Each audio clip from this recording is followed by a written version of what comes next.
నేను అనుకోవటం ఇప్పుడు విజయసాయిరెడ్డి ఒక్క వ్యక్తే బయటికి వెళ్ళిపోయాడు అంటే అది ఏదన్నా అంటే రాజకీయ కారణాలు అటువంటివి ఏదన్నా మనం మాట్లాడుకోవచ్చు. కానీ అయోధ్య రామిరెడ్డి కూడా వెళ్ళిపోతున్నాడు అంటే అయోధ్య రామిరెడ్డి పేరు అయితే లేదు, జీవి రెడ్డి గారు లేదు, అదే లేదు, కొడాలి నాని ఒరిజినల్ అకౌంట్ లో అయితే లేదు. మరి అది ఇది కూడా మొదలైందేమో ఇప్పుడు ఇలాంటివి ఎన్నో వస్తాయో ఇంకా అదే ఈ దొంగ ట్వీట్లు.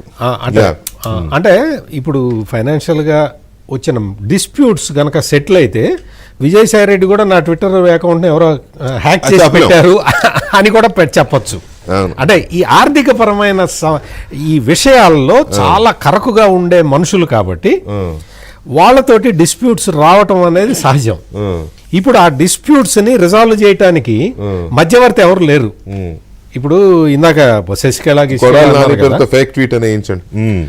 ఈ శశికళ ఇవన్నీ వచ్చిన డిస్కషన్స్ లో వాళ్ళెవరూ కూడా అంత ప్రధానమైన పాత్ర పోషించే సీన్ అక్కడ లేదు.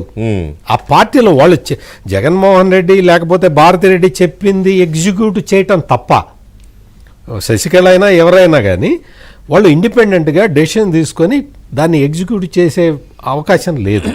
అక్కడ నాకు తెలిసినంత వరకు వైఎస్ఆర్ కాంగ్రెస్ పార్టీలో జరిగేది ఇదే.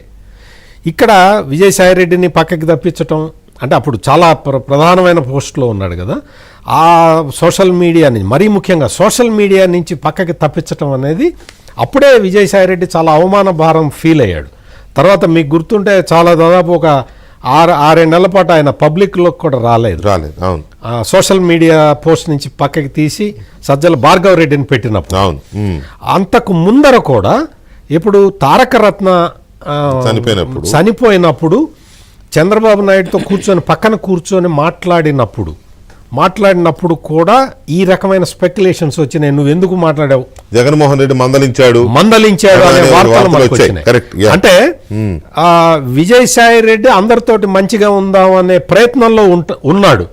అది చాలా క్లియర్ గా బ్రేక్లేసే పనిలో ఉన్నాడు. జగన్మోహన్ రెడ్డి ఏమో బ్రేక్లేసే పనిలో ఉన్నాడు.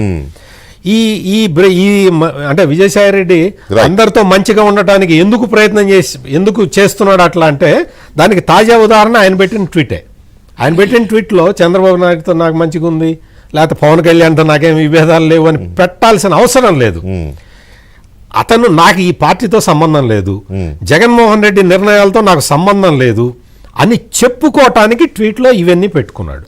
నేను వ్యవసాయం చేసుకో ఏదైనా చేసుకో, కానీ ఇక్కడ మొత్తం ఆర్థిక పరమైన విషయాలలోనే వీళ్ళకి డిస్ప్యూట్స్ వచ్చి ఉంటాయి. పంపకాల్లో తేడాలు వచ్చినాయి, పంపకాల్లో కావచ్చు, లేదు వాళ్ళు సంపాదించుకున్నది మళ్ళీ రిటర్న్ ఇవ్వటంలో. అదే సంపాదించుకున్న దాంట్లో ఎవరు వాటాలు వాళ్ళకు ఉంటాయి కదా. అది ఈయన కూడా ఇంట్లో కీలకమైన మెంబరే కదా ఇప్పటి వరకు జరిగిన అన్నిట్లోనూ. ఆ కీలకమైన పంపకాల్లో సరే ఈయనకు 10% ఇచ్చిన 90% వాళ్ళు తీసుకున్న ఆ 10% కూడా వాటానే కదా. అది నాకు వచ్చిన సమాచారం మేరకు ఆర్థిక పరమైన అంశాల్లో తేడా రావటం వల్ల ఇక్కడ దాకా వచ్చింది. జీవి రెడ్డి గారు విజయసాయి రెడ్డి ఎగ్జిట్ కూడా మామూలుగా కాదు, ఏకంగా రాజ్యసభ పార్టీ రెండింటిని వదిలేసుకుంటున్నాడు ఆయన. ఇంకా 4 years టైం ఉంది రాజ్యసభ, చిన్న విషయం కాదు. ఆయనతో పాటు అయోధ్య రామిరెడ్డి ఈయన కూడా వెళ్ళిపోతున్నాడు.